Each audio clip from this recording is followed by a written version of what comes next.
Hello everyone. Today we are going to learn about domain of function. So before learning this, we are going to learn about basic functionality of a function. For example, if we have this function fx, what happens in a function? We give some input and after this function applies some kind of rules on that input, it will be giving us output.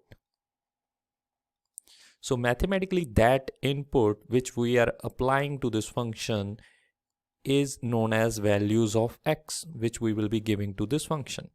And after applying some rules, this function will be giving us output, and mathematically that output will be values of y, or we can say values of fx. So firstly we will be writing domain. The basic definition of domain, it is the set of all possible values of x for which the function fx is defined is known as domain of function.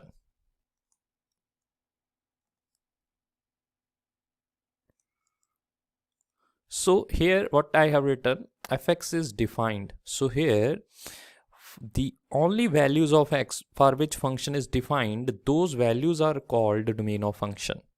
For example, let's take, there is this toaster working as a function. So this is a function, this is a machine, this is a toaster. So in a toaster, what can be the input? Input can be the bread or brown bread or any kind of bread. You can write any bread. So any bread can be given as the input to this toaster, and the output will be a toast. So we can only give input as a bread. We cannot put here milk. So only bread is the feasible values of x, which will be giving us the output. That is, this function is only working for breads.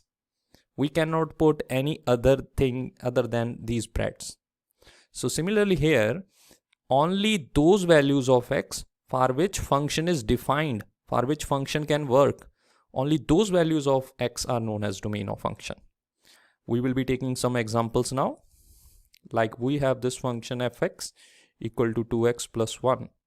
Here, what values of x can be put here that the value of y, that is fx, comes out to be defined, a definite value. So here I'm trying to put x equal to 1, then y equal to, we will be putting 1 in place of x, this will be 3. So we are getting a definite number after putting 1. Similarly, I can put 9. The output will be 2 into 9. 19. We are getting definite answer. So if you can clearly see here, you can put any number here and there will be a definite answer. So this function is defined for all values of x, that is all numbers, or we can say all real numbers. So here fx is defined for x belonging to all real numbers. So we can write domain of this function will be belonging to real number, or we can also write it in the form of interval, which will be domain of this function will be minus infinity to infinity open interval. So this is domain of this function. We will be taking more questions now.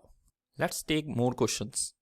So now we are taking more question, like this is a question, y equal to fx equal to 1 upon x plus 1. So this is a basic function in which numerator and denominator is given. We know in such kind of functions, if there is 0 in denominator, it is not defined. This is not defined. Function will be not defined. So here you can clearly see, if we put value of x equal to minus 1, this will become 1 by 0 and this will not be defined. So what we are trying to do here, we are finding values of x, that because that is domain of function. So you can clearly see if I put x equal to 1, then function y will be equal to 1 upon 1 plus 1, which is equal to 1 upon 2. X equal to 2, y equal to f2 equal to 1 upon 2 plus 1. This is 1 by 3. Definite answer. We are getting defined answer. So it means so on we can put any values, but when we put x equal to minus 1, the function becomes not defined. This is not defined. So this means we can put here any value of x, but not x equal to minus 1, because this is giving us problem. So we cannot put here this. So we can write as fx is defined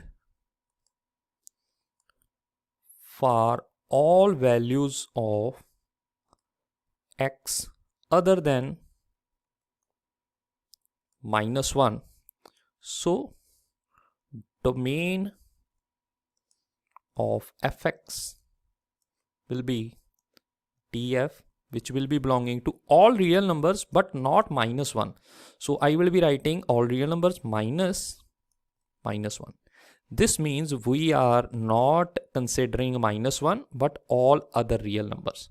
So this will be the domain of this function. We can also write this in another form using intervals. We can write this like domain of function. It will be minus infinity to minus 1, but not including minus 1, union minus 1 to infinity, but not including minus 1. So both answers are same. These are just different representations. So let's take more questions. Now we have this function fx equal to square root x minus 2. So here to solve this question, we have to find domain of this function. Domain is possible values of x for which function is defined. So now we have to check the nature of square root function. What is nature of square root function? We already know that under the square root there can be any positive number like 4, 5, 6, any positive number. We will be getting a definite answer here. We will be getting a definite answer. Also, when we write 0 under the root, answer will be 0, which is a definite answer. So it means we can write 0 or any positive number under the root. We will be getting a definite answer. It means function is defined. But whenever I write negative number under the square root, this means function is not defined. Obviously in complex domain we can write it as iota, 2 iota, but we are working only for the real valued functions. Here we can check only for real valued functions. So this is not possible. We cannot write negative number under the root. So using this concept, I can write here fx is defined if value under the root, that is x minus 2, is equal to 0 or greater than 0. That is, this value is positive or equal to 0. This means x greater than equal to 2. So this means domain of this function or this function is existing when values of x are greater than equal to 2. That is greater than 2 or equal to 2. So we can write it on number line also. So this 2 will be here. X greater than 2, this means this area. Let me just write it again. So this area, this means x will be belonging to 2 to infinity interval including 2. So that's why I have written here square bracket. This will be round bracket because we cannot include infinity. So it means the domain of this function is 2 to infinity. So let's take more questions now. Next we have to find domain of y equal to fx equal to 1 upon square root 2 minus x. So here what is happening, the function is in the form of numerator by denominator, and we are also getting a square root function. So we know basic rule for this square root function, we can write fx is defined if value under the root is positive or equal to 0. That's what the nature of square root function, that the value under the root has to be positive or equal to 0. But here the square root function is in denominator. So we also know that in denominator there should not be 0. So it means this quantity cannot be equal to 0. So we need to remove this equal to sign. It means for this function, the value under the root has to be positive only. It cannot be 0 because this is in denominator. So solving this, multiply with -1. So whenever we multiply linear inequation with -1, the sign of inequality changes. This was greater than, this will become less than. So here we can write it on number line also. This is 2. X less than 2, it means this area. So it means x is belonging to -infinity to 2, not including 2, excluding 2. So it means domain of function will be belonging to -infinity to 2. So this is domain of the given function. So this is our answer. Let's take more questions now. Now we have this question. Find domain of y equal to fx equal to square root 4 minus x square. Now you have seen, like we have done the questions on square root function, but here under the root I have taken some different function. So for this function we will be learning something new here. So here we can clearly write fx is defined if value under the root has to be positive, greater than 0 or equal to 0. So how to solve this? To solve this, I will be just subtracting 4 on both sides, multiplying both sides with -1. This becomes less than equal to 4. Now to solve such inequations, we have this formula that whenever x square less than equal to 2 square a square, we can take here a square, then x lies between -a and a. So this is the first thing. Second thing you need to know, whenever x square is greater than equal to a square, then x is less than equal to -a, x is greater than equal to a. So then answer will be this. Similarly, we can write same results for modulus function. So whenever mod x less than equal to a, then x is lying between -a and a. Fourth, whenever we have mod x greater than equal to a, then x is less than equal to -a, x is greater than equal to a. We can also solve such kind of questions using wavy curve.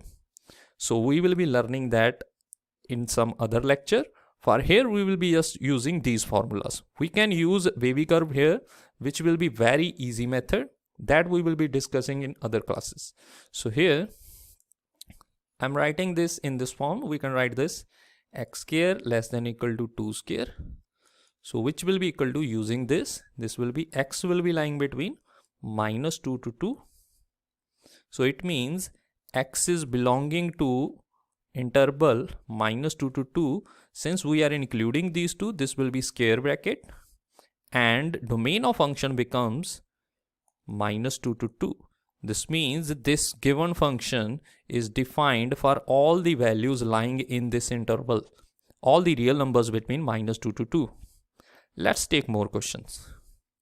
Now we are going to learn about a function. Then we will be discussing its domain or the questions related to that function. So we have this function, modulus function. Modulus function.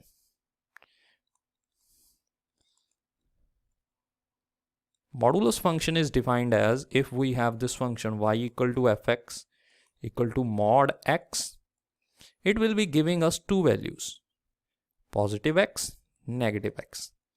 The value of mod x is positive x if x is greater than equal to 0. Mod x is equal to -x if x is less than 0. So now let's look at the graph of this function. Then we will be learning about the domain of this function. So let's take x-axis. Wait a second. X-axis, y-axis. Now we need to take some values, then we can draw. Then we will be learning about basic nature of graph of this function. So here, when x is greater than equal to 0, what is happening? Function is equal to mod x, or we can also write it as x. So we have to take values greater than equal to 0. So I'm taking x equal to 1, then y is equal to f1, which is equal to mod 1, which is equal to 1. Similarly, taking value greater than 0 as 2, then y is equal to f2. This becomes mod of 2 is equal to 2. So we have found 2 points here. We can draw these 2 points. These 2 points will be x is 1, y is equal to 1. Y is equal to x is x. Here it should be x. X and y both are 2. So now trying to draw this will be 1, 1. So here will be the point 1, 1. Then if this will be 2, 2, this will be the point 2, 2. Okay. Now just joining these points, we can just draw this line. Wait a second.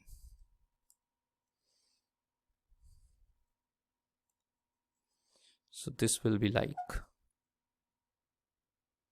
something like this, a line passing through these 2 points.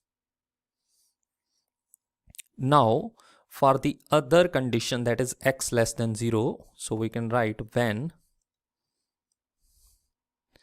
x is less than 0, so y is equal to fx equal to mod x is equal to minus x. So when I'm taking values of x less than 0, so that is x equal to minus 1.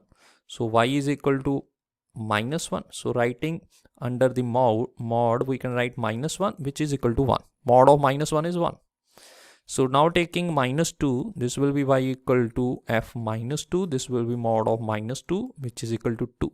So here we have found 2 points which are x minus 1, y 1. Here 2 points, x minus 2 and y 2. So now drawing these 2 points, this will be minus 1, this is 1. So here is the point. Similarly, this is minus 2, this is 2. So something here will be our point. Now joining these 2 points, so this will be something like this.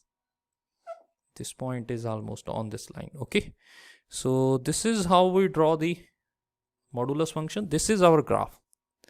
Okay, so you can see here, this is the V-shaped graph.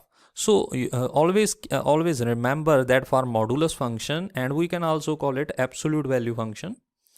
Absolute value function. For absolute value function, the graph will be V-shape and there will be one corner. Obviously, V-shape contains one corner. That corner will be coming from here. Whatever corner point we are getting here or turning point, it will be here. Like here, corner point is 0. So it means V-shape turning at point x equal to 0. Okay, so we can write this point here. Modulus function has a V-shaped graph. Obviously, this can be inverted V also.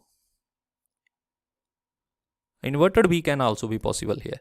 So we have learned about the graph of this function. Now let's take a look on the domain of this function.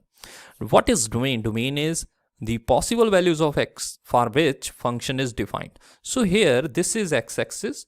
On x-axis, you can check values of x. You are seeing values of x on this side like 0.1, 0.3, 0.5, 1, 1.2, 1.3. Everywhere, for every value of x, there is some value of y. That is, graph is being drawn on all values of x. It will keep on going like this. We can extend it. So for all values of x here, there is graph. Graph is being drawn. That is, function is existing for all positive values of x. Here, for all negative values of x, graph is existing. Yes. So this means for all negative values of x and for all positive values of x, the function is existing. It means domain of this function is all real numbers, because for all real numbers the function is existing, the function is defined. So this is how we can use the graph of a function to find domain of a function. So let's take more questions on this modulus function and we will be finding the domain of those functions. So question is, find domain of y equal to mod x plus 1. So here, if I use the definition of modulus function, I just gonna write basic definition is it will be mod x or minus x. This is if x is greater than or equal to 0. This is if x is less than 0. And graph of this function is v shape with turning point at x equal to 0. So using same thing here. So here, when there was mod x, the answer was x. Since in place of x, what I have written? I have written x plus 1. So first answer will be x plus 1. Second will be minus x. So in place of x, there is x plus 1. So this will be minus x plus 1. This is if x greater than or equal to 0. But now here we have x plus 1. X plus 1 greater than or equal to 0. Here this will be x plus 1 less than 0. So rewriting this whole thing, this becomes x plus 1. This becomes minus x minus 1. And here it becomes x greater than or equal to minus 1. Here it becomes x less than minus 1. So now we can use the previous method to find the graph of this function, and from graph we can write the domain of this function. So here, find domain of this function using graph. We can do it without graph also, that will be very easy. So we are just focusing on the graph of the functions actually now. Okay, so here to draw this we can take points like the previous question, but easier method will be we just draw x-axis, y-axis. Now we know that modulus function has a v-shaped graph, and that v has a turning point, and that turning point comes from here. Whatever value we are getting here, that will be turning point. This is minus 1. It means the turning point will be at x equal to minus 1. So just locate x equal to minus 1. Here it will be x equal to minus 1. And we can just draw the B shape here.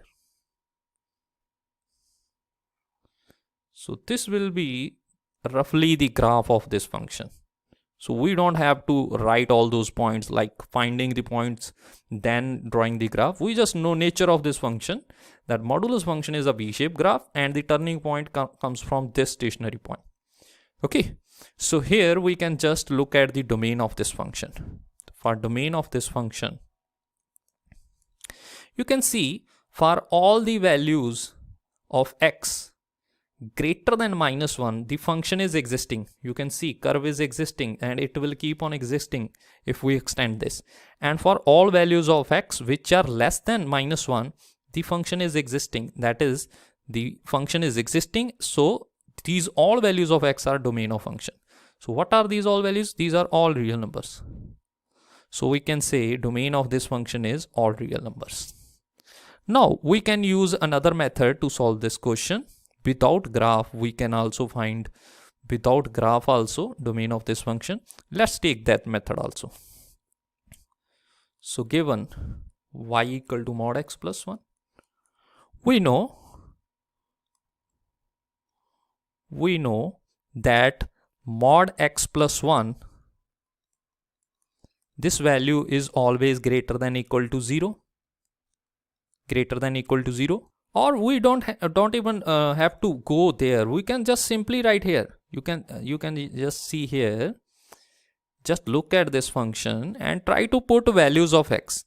Like, is there any value of x which we put here and function becomes not defined?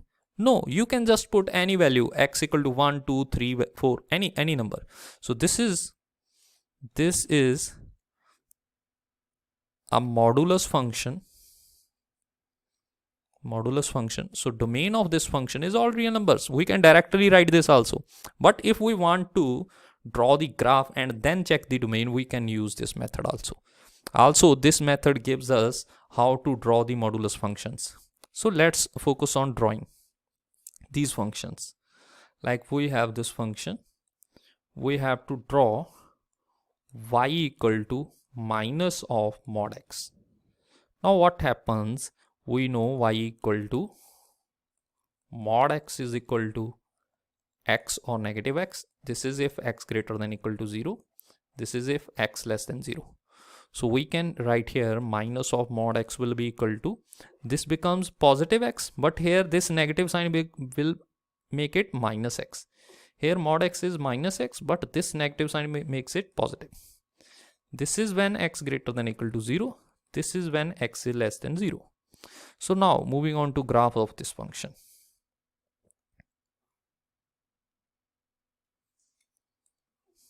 So this is x-axis, y-axis. Now what is happening? We can also take coordinates of points, then we can draw, or we can just here take when x is greater than equal to 0, y is equal to minus x. So y is equal to minus x. It is a line. It is a straight line passing through origin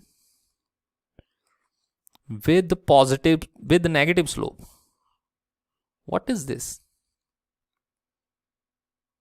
This is actually the concept which says whenever we have this line y equal to mx, whenever we have this line y equal to mx, if m is positive, then line will be something like this. If m is negative, line will be something like this. This m is slope. So whenever slope is positive, line will be passing through region like this with positive slope, and if slope is negative, line will be passing through region like this. It is going upward from left to right. This is going downward from left to right. So similarly, I have used this concept here. Now we can also write when x is less than 0, then y is equal to mod positive x. So what is this? Slope is positive, y equal to mx. So we can write it is a straight line passing through origin with the positive slope. So in this area, when x is greater than equal to 0, the line is passing through region with the negative slope. Negative slope means like this. So only in this area, this will be like this. So when x is less than 0, it means in this area, the line is y equal to x, that is passing through region with positive slope like this, but only in this area. So this is the graph of this function. So what happened here? We have modulus function. Modulus function gives us graph of B shape or inverted B. So here it is inverted B. So now if you want to write the domain of this function, looking at the graph, you can see for all values of x, all positive values of x, function is existing, and for all negative values of x, function is existing. It means for all values of x, function is existing. So it means domain of this function is all real numbers. We can also write this directly, but if you want to express this using the graphs, you can do it like this. So let's take more questions. So I think this will be enough. So we will be taking more questions on domain and modulus function. Then we will be learning about greatest integer function, other functions like exponential function, logarithmic functions. We will be learning all those, and then we will be learning about domain of those functions and range of those functions. I hope you understood the lecture. Thank you.